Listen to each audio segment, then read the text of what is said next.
Hello everyone and welcome back to story she. ये है हमारा part 2। Hope you enjoy. So let's begin. Part 2 शुरू होता है जहां नारी को यूरे की चिल्लाने की वॉइस आती है एंड नारी देखता है कि एक स्पिरिट यूरे के पास आ रही है उसे खत्म करने के लिए।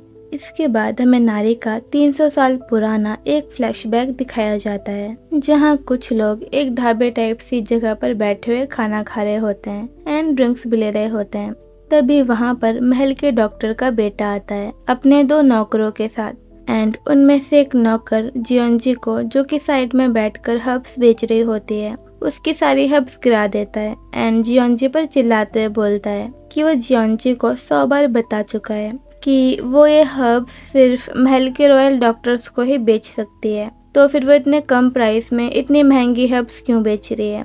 ये पर्सन जियोंजी से आगे बोलता है कि उसकी वजह से लोकल हर्ब सेलर भी अपना गुजारा नहीं कर पा रहे हैं और क्या उसे समझ नहीं आ रहा कि ऐसे इतने सस्ते दाम पर इतनी एक्सपेंसिव हर्ब बेचना इलीगल है। ये पर्सन जियोंजी को धमकी देते हुए बोलता है, लगता है तुम्हें ढंग से समझाना पड़ेगा, मैं तुम्हारी शिकायत महल में करूंगा।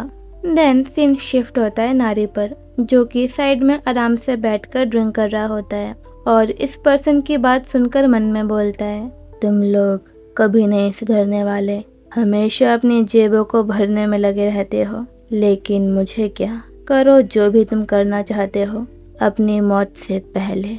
एंड इस टाइम तक नारी ने जियोंजी को देखा नहीं होता कि वो लड़की जो हर्ब्स बेच रही है वो वही लड़की है जिसे उसने कुछ टाइम पहले बचाया था, लाइक कुछ साल पहले। तभी जियोंजी बिना किसी डर के बोलती है, ठीक है आप जैसा करना चाहते हो करो, मुझे कोई फर्क नहीं पड़ता, क्योंकि ऐसे बहुत से लोग हैं जो लोकल शॉप पर मिलने वाली इतनी महंगी हर्ब्स नहीं खरीद सकते। अगर मैं इन्हें नहीं बेच पाई तो मैं इन हर्ब्स को गाय और बकरियों के खाने में मिलाकर उन्हें खिला दूंगी या मैं इन्हें गरीबों में ऐसे ही बांट दूंगी। अगर आपको लगता है मैंने कोई क्राइम किया है तो मेरी रिपोर्ट कर दो। एंड इस मोमेंट पर नारी की नज़र जियोंजी पर जाती है एंड उसे देखते ही वो उसे पहचान जाता है। जियोंजी की बात सुनकर ये लड़का पलटता है और जियोंजी के पास बैठते हुए उसकी हर्ब्स उठाते हुए बोलता है, जियोंजी तुम इन्हें मेरे पास भी लेकर आ सकती थी ना। ये सुनकर जियोंजी अपना मुंह फेर लेती है। ये लड़का खड़ा होता है और बोलता है, मैं श्योर हूँ हमारे डॉक्टर गरीबों का खुद ध्यान रख लेंगे। जियोंजी बोलती है, हाँ बिल्कुल डॉक्टर जो ये कर लेंगे, लेकिन क्या मेरी हर्ब्स उन तक पहुँचती भी हैं। जियोंजी की बात सुनकर ये लड़का एकदम स्पीचलेस हो जाता है और थोड़ा इरिटेट होकर बोलता है, कितनी जिद्दी हो तुमने अपना ये सर मेरे सामने कभी नहीं झुकाया, लेकिन जियोंजी तुम्हारे इस जिद्दीपन पर अब मुझे मज़ा नहीं आता, समझी।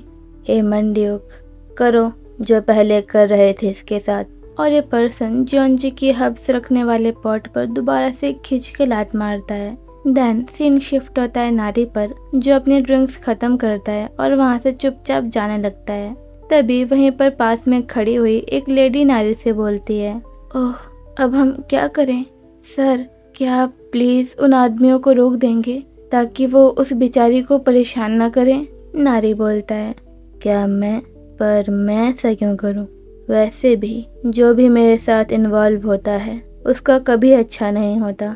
एंड नारी बिना कुछ किए वहाँ से ऐसे ही जाने लगता है। तभी ये पर्सन जियोंजी की कॉलर पकड़ता है एंड उसे मारने वाला होता है। तभी इस आदमी का मालिक जियोंजी से बोलता है कि जब उसे किसी बात के लिए मना किया जाए तो उसे मान लेना चाहिए। नारी वहाँ से चुपचाप जाने की कोशिश करता है और मन में बोलता है, बेवकूफ कमीना। बट एट द लास्ट नारी चुपचाप वहाँ से नहीं जा पाता। नारी इस आदमी के बाल पकड़ता है और जमीन पर गिरा देता है एंड जियोंजी की तरफ देखता है, जिसकी आंखों में आंसू आ जाते हैं क्योंकि यह आदमी जियोंजी का गला दबा रहा था। नारी की आंखों में जियोंजी के लिए इतना अफेक्शन देखकर ये लड़का मन में बोलता है कि ये कौन है और इसे आज से पहले यहाँ कभी नहीं देखा और आखिर ये बीच में आ क्यों रहा है। एंड नारी को लगातार जियोंजी की तरफ इतनी अफेक्शन के साथ घूरता देख ये लड़का भी जियोंजी की तरफ देखने लगता है और नारी की कॉलर पकड़ते हुए बोलता है कि वो कौन है और आखिर वो जियोंजी की तरफ ऐसे क्यों देख रहा है। तभी ये लड़का जियोंजी से बोलता है कि कहीं चोरी चोरी उसका चक्कर तो नहीं चल रहा है इस लड़के के साथ। एंड ये सुनते ही कि लड़का इतनी बदतमीजी के साथ जियोंजी से बात कर रहा है, नारी इस लड़के का गला पकड़ता है और दबाने लगता है और ये लड़का डर के मारे जमीन पर गिर जाता है एंड नारी उसका गला दबाने लगता है काइंड ऑफ उसे मारने के इंटेंशन से। एंड तभी जियोंजी को याद आ जाता है कि ये लड़का नारी है जिसने उसे कभी बचाया था। देन सीन शिफ्ट होता है नारी पर, जो कि इस लड़की की तरफ एकदम गुस्से से घूर रहा होता है एंड नारी की आंखें चमकने लगती हैं। हेल्प, कोई मेरी हेल्प करो, इसकी आंखें चमक रही हैं। तभी जियोंजी भाग कर आती है और नारी को धक्का मारती है ताकि नारी इस लड़के को ना मार पाए एंड नारी जल्दी से जियोंजी का सर कवर कर लेता है ताकि उसे चोट न लग जाए एंड हम दोनों को देखते हैं जो कि जमीन पर पड़े हुए होते हैं एंड नारी जियोंजी को बहुत अफेक्शन के साथ देख रहा होता है। हाँ, नारी की चमकती हुई आंखें देखकर जियोंजी बोलती है, माय लॉर्ड। हाँ, जियोंजी के मुंह से ये वर्ड सुनकर नारी ब्लश करने लगता है एंड जैसे ही नारी को रियलाइज होता है कि जियोंजी ने उसे पहचान लिया है, नारी जल्दी से खड़ा होता है और वहाँ से ऐसे जाने लगता है लाइक ऐसे प्रिटेंड करते हुए जैसे उसे पता ही नहीं कि जियोंजी कौन है। देन सीन शिफ्ट होता है इस लड़के पर जो बोल रहा होता है कि उस आदमी की आंखें चमक रही थी, वो कोई इंसान नहीं हो सकता, वो एक भूत था। ये आदमी इस लड़के की तरफ देखते हुए मन में बोलता है, सबके सामने ड्रामा करवा दिया, ऊपर से डॉक्टर्स की इमेज की तो धज्जियां उड़ा दी, आखिर इससे और उसे लड़ाई लेने में क्या मजा आता है। जियोंजी की जगह अगर कोई और होता तो पक्का इसकी शिकायत कर चुका होता। एंड गाइस, ये आदमी वही है जिसे हमने मानवा के शुरू में देखा था, जो जियोंजी से पूछ रहा था कि उसका बेटा कौन है एंड ये लड़का जिसे नारी भी मारने वाला था, ये इसका बेटा है। देन सीन शिफ्ट होता है जहां हम देखते हैं कि ये डॉक्टर जियोंजी से बोल रहा होता है कि क्या वो ठीक है। जियोंजी बोलती है, जी डॉक्टर, मैं ठीक हूँ, लेकिन शायद यंग मास्टर ठीक नहीं है। डॉक्टर नारी से बोलते हैं कि वो यंग मास्टर का ख्याल रख लेंगे, इसीलिए वो अभी यहाँ से जा सकती है। एंड डॉक्टर अपने बेटे के बिहेवियर पर जियोंजी से माफ़ी भी मांगते हैं। जियोंजी बोलती है कि ठीक है, फिर अब मैं जा रही हूँ डॉक्टर। इसके बाद हमें अगला सीन दिखाया जाता है जहाँ जियोंजी अपने घर जाते हुए मन में बोल रही होती है कि उसे अपने लॉर्ड का और जल्दी पीछा शुरू कर देना चाहिए था, क्योंकि वो बहुत आगे निकल गए हैं, इतना ज़्यादा कि जियोंजी को तो ये तक नहीं पता कि वो किस डायरेक्शन में गए हैं। जियोंजी अपने घर आती है और यार्ड में पड़े हुए टेबल पर बैठ जाती है और मन में बोलती है, उस कमीने को बचाने के लिए मैंने अपने लॉर्ड को धक्का मारा और जमीन पर गिरा दिया था। हाँ, दैट्स इनसेन। जियोंजी को देखकर ये आदमी बोलता है, जो कि जियोंजी का केयर टेकर है। ओह जियोंजी, तुम आ गई। जियोंजी कोई रिप्लाई नहीं देती और टेबल पर लेट जाती है।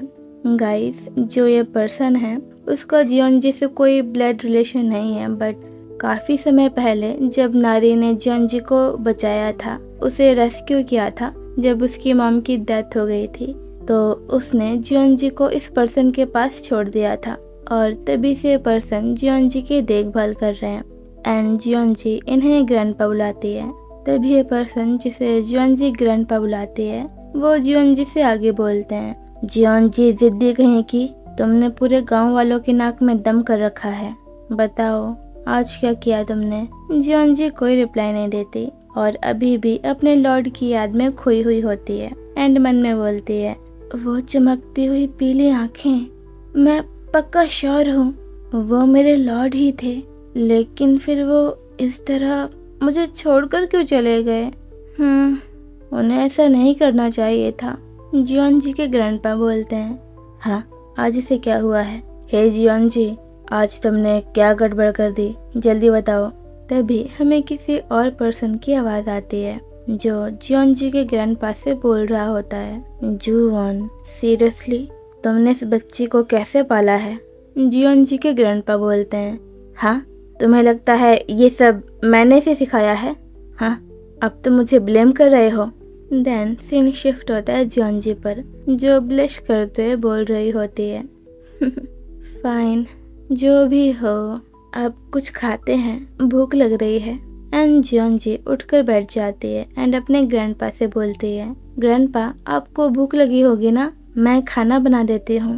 एंड तभी जियोंजी की नज़र नारी पर जाती है एंड नारी को देखकर जियोंजी एकदम शॉक हो जाती है एंड ब्लश करने लगती है। जियोंजी के ग्रैंडपा नारी से बोलते हैं, भले ही जैसी भी हो, कम से कम उसे खाना बनाना आता है। जियोंजी पहले यहाँ आओ और ये खा लो। नारी बोलता है, बस शायद कुकिंग है जिसमें अच्छी है, क्योंकि इसे लोगों की बिल्कुल भी परख नहीं है।